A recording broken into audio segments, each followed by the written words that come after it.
ধেয়ে আসছে রিমাল ঘূর্ণিঝড়। এই ঘূর্ণিঝড় মালদায় সেভাবে প্রভাব না ফেললেও রয়েছে ভারী বৃষ্টিপাত সহ ঝোড়ো হাওয়ার পূর্বাভাস।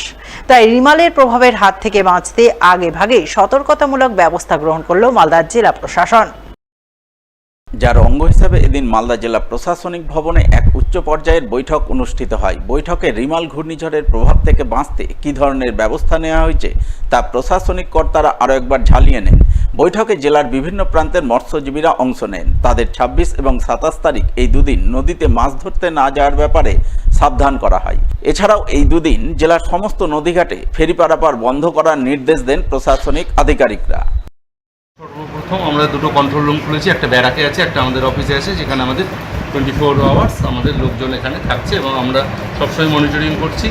আমাদের আজকে ফেরিঘাট এবং কনসার্ন লাইন ডিপার্টমেন্টকে নিয়ে একটা মিটিংয়ের আয়োজন করা হয়েছিল। সেই মিটিংটা হলো এবং প্রত্যেকটা সমস্ত ব্লকগুলোকে, সমস্ত বিডিওদের এবং ফেরিঘাটের প্রত্যেক অনার্সদের আমরা সাবধান করে দিয়েছি এই সাইক্লোন সম্পর্কে এবং মৎস্যজীবীদের যাতে তারা নদীতে মাছ ধরতে আজকে এই দুটো দিন যাতে না যায় সেই সম্পর্কে তাদের সতর্ক করা হয়েছে। এবং আমাদের কিউআরটি টিম দুটো জায়গায়, 3টে জায়গায় আমরা ডিপ্লয় করছি, সেখানে তারা সর্বোচ্চ 24 ঘন্টা তারা সজাগ থাকছে এই সাইক্লোন। এদিকে রিমাল ঘূর্ণিঝড়ের প্রভাবে মালদার আম চাষে ক্ষতির আশঙ্কা করে সময়ের আগে অনেক চাষি আম ভাঙতে শুরু করেছেন। শনিবার এমনই ছবি নজরে আসে মালদার বেশ কিছু এলাকায়। হাওয়া অফিসের পূর্বাভাস অনুযায়ী রিমাল ঘূর্ণিঝড়ের ব্যাপক প্রভাব পড়বে পশ্চিমবঙ্গের উপকূলবর্তী কয়েকটি জেলায়। সেভাবে প্রভাব পড়বে না মালদায়। তবে রিমালের প্রভাবে আগামী ২৭ তারিখ থেকে মালদায় বজ্র বিদ্যুৎ সহ ভারী বৃষ্টির পূর্বাভাস রয়েছে। সেই সঙ্গে ৩০ থেকে ৪০ কিলোমিটার বেগে ঝোড়ো হাওয়া বইতে পারে বলে খবর। এই পূর্বাভাসের কথা জানতে পেরে আগেভাগেই সাবধানতা অবলম্বন করতে শুরু করেছেন মালদার আম চাষিদের একাংশ। এই যে ঝড় হওয়ার কথা আছে, সেই জন্য তো আমাদের মনে একটা চাষিদের মনে একটা আতঙ্ক বিশালভাবে ছড়িয়ে পড়েছে যে কি হয় না হয়। ৪০-৫০ কিলোমিটার বেগে নাকি ঝড় আসবে।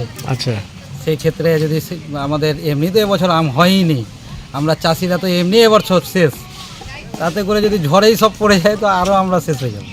সেই জন্য একটু আগামী আম ভাঙছি। তবুও গোপাল ভোগ আরও হয়তো ২-৪ দিন পরেই ভাঙতে হতো, তো ভয়েই ভাঙছি, আতঙ্কেই আছে। ম্যাচুরিটি হয়ে গেছে, ১-২টা লেগে গেছিলো বড় গাছ কিনা, বুড়া গাছ ১-২টা লেগেও গেছে। এই যে ঝড় হবে নাকি কালকে শুনছি, তো এগুলো বড় গাছ, তো আম তো এটা নষ্ট হয়ে যাবে। এবার যদি ঝড়ে সব আম শেষ হয়ে যায়, তা আমরা তো মরে শেষ হয়ে যাবো। টাকা দিয়ে নিয়ে আমটা বাগান মালিকের কাছ থেকে তো টাকা দিয়ে নিয়েছি, তো এবার যদি সবই পড়ে যায় তো আমাদের টাকা পয়সা কোথায় থাকবে? আমরা তো বাঁচবো না তখন।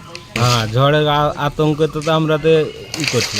আরও তো আছে, তো অনেক বাগান আছে, চিন্তাতে তো ভুগতেই হবে। যদি আমরা একটা বাগান কমাইতে পারি তাহলে গোপাল ভোগ গেলা, শুধু ম্যাচুরিটি গেলা। ফের ভিন রাজ্য থেকে মালদার এক পরিযায়ী শ্রমিকের নিথর দেহ ফিরল মালদার গ্রামে।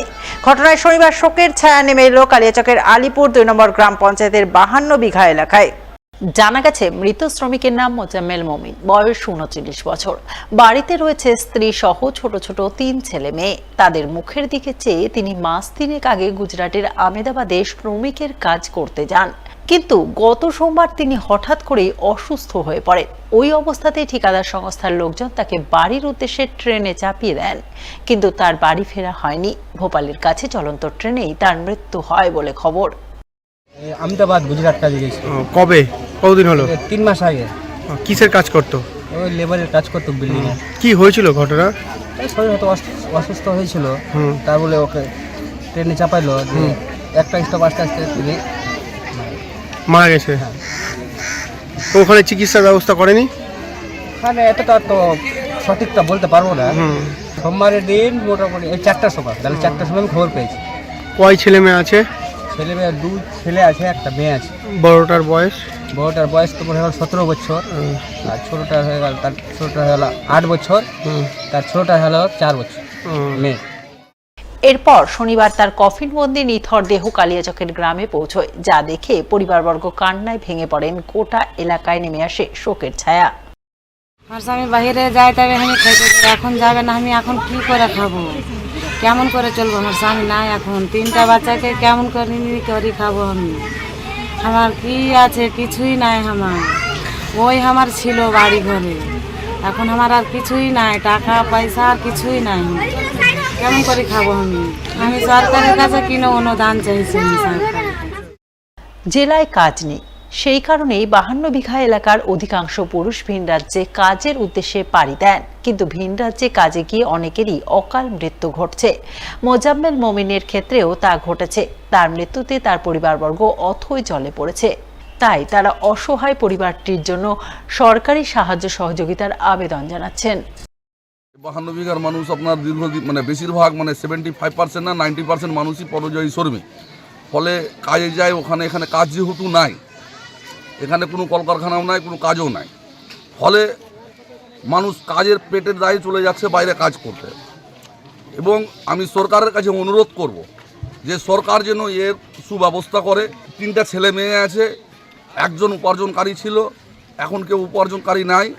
এবং প্রশাসনের কাছে অনুরোধ করব, সরকারের কাছে অনুরোধ করব যে এর একটা ব্যবস্থা করে এবং অর্থনীতি দিয়ে হোক, মানে কাজ দিয়ে হোক, যেন এই ফ্যামিলিটা যেন বাঁচে। কোম্পানির তরফ থেকেও যেন সহযোগিতা করে এবং সরকার তার সুব্যবস্থা করে। রাজ্য সরকারের কাছে অনুরোধ করব। মালদার মাধ্যমিক ও উচ্চ মাধ্যমিকের কৃতী ছাত্রছাত্রীদের উৎসাহিত করতে বিশেষ উদ্যোগ গ্রহণ করল পশ্চিমবঙ্গ তৃণমূল মাধ্যমিক শিক্ষক সমিতি। উদ্যোগের অঙ্গ হিসেবে কৃতী ছাত্রছাত্রীদের সংবর্ধনা জানালো শনিবার। এদিন এই সংবর্ধনা জ্ঞাপন অনুষ্ঠানের আয়োজন চোখে পড়ে মালদা টাউন হলে।